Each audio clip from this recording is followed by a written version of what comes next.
ఇంకెన్నాళ్ళు రెంటింట్లో ఉంటాం? సొంత ఇంటి కలను నెరవేర్చుకుందాం. Suman TV biggest property expo October 18th, 19th HSCC Novotel Hyderabad. ఇప్పుడే ఫ్రీ ఎంట్రీ కోసం కాల్ చేయండి. తెలుసు కదా, ఏముందా నా సంగతి తెలుసు కదా. సినిమా చూసుకుంటే ప్రతి ఒక్కరు తెలుసుకుంటారు, అంత బాగుంది సినిమా.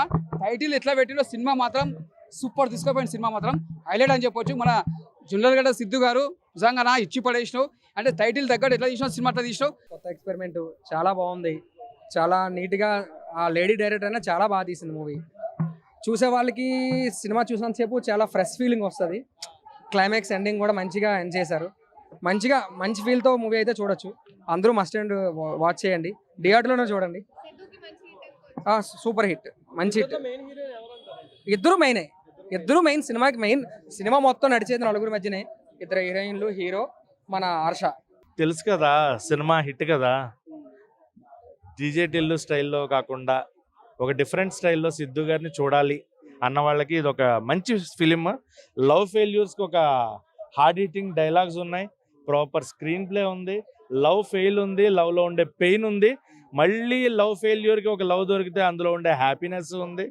అండ్ ఒక బేబీ కోసం వాళ్ళు పడే సీన్స్ కానీ, లేదంటే ఆ స్క్రీన్ ప్లే కానీ, డైలాగ్స్ కానీ, మ్యూజిక్ కానీ, సినిమా ఓవరాల్గా ఎక్కడా కూడా తగ్గలేదు. Start to end vibe enjoy చేస్తాం మనం. ఆ లవ్ ఫెయిల్యూర్ డైలాగ్స్ కానీ, సినిమాలు సిద్ధు గారి పెర్ఫార్మెన్స్ మెయిన్గా. ఇద్దరు హీరోయిన్స్ ఉన్నా నేను వాళ్ళిద్దరిని కాకుండా సిద్ధు గారిని చూసా. ఒక ప్రాపర్ 100% ప్రాపర్ యాక్టర్ని, సెటిల్డ్ పెర్ఫార్మర్ని చూశాను అనమాట. సో సినిమా అయితే నాకు చాలా చాలా చాలా నచ్చింది. డైలాగ్స్ చాలా బాగున్నాయి. నీరజ కోన గారి direction, screenplay, everything of the film. And తమనన్న మ్యూజిక్, ఎమోషనల్గా క్లైమాక్స్లో వచ్చే ఆ మ్యూజిక్ ఏదైతే ఉంటుందో, బ్యాక్గ్రౌండ్ మ్యూజిక్, అది ఇచ్చి పడేసాడు అన్న. అండ్ కొన్ని డైలాగ్స్ సినిమాలో చెప్తున్నా కదా, అలా లవ్ ఫెయిల్యూర్ ఉన్న వాళ్ళకి గుండెలకి టక్కని తగులుతాయి అనమాట. సో సినిమా థియేటర్లో చూడాల్సిన ఒక మంచి ఫీల్ గుడ్ ఫిలిం. సిద్ధుబాయ్ బ్లాక్ బస్టర్ హిట్ అనమాట ఈ సినిమా. చాలా బాగుంది. రాధిక నీలాంటి రాధిక నీళ్ళ పెట్టినట్టు చేశాడు, కానీ ఆ రాధికను కూడా మైమరిపించేస్తాడు. రాధికలు అటువంటి రాధికలతో చేసేవాడిని ఒక ఫ్యామిలీ బాండింగ్లో ఇరికించేసి మనోడిని ఆర్టిస్ట్ పరంగానైతే మనోడు మెట్టెక్కాడని చెప్పాలి. నిజంగా లేడీ డైరెక్టర్ కాబట్టి మనోడిని అలా సెటిల్గా పెర్ఫార్మెన్స్ చేయించింది మన ఫీలింగ్ కలిగింది. చాలా బాగా హ్యాండిల్ చేసింది నీరజ కోన గారు. సాంగ్స్ చాలా బాగా అనిపించినాయి.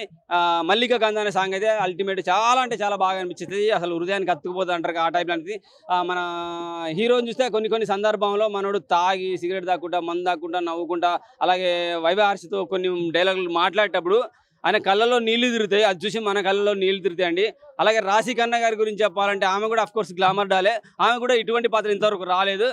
ఒక ఫ్యామిలీ ఫ్యూచర్లో నాకు తెలిసి ఫ్యామిలీ సినిమాలు రావచ్చేమో. అలాగే కేజీఎఫ్ లాంటి సినిమాలో ఒక గ్లామర్, వీళ్ళంతా గ్లామరస్ హీరోని తీసుకొచ్చి ఒక ఫ్యామిలీ బంధంలో ఇరికిచ్చేసి వాళ్ళతో సెటిల్డ్గా పెర్ఫార్మెన్స్ చేయించేసి ఒక దీపావళికి మంచి ఫ్యామిలీ ఎంటర్టైన్మెంట్ ఇచ్చారు నీరజ కోన గారు. హ్యాపీగా థియేటర్కి వెళ్ళి చూడండి, మంచి సినిమా.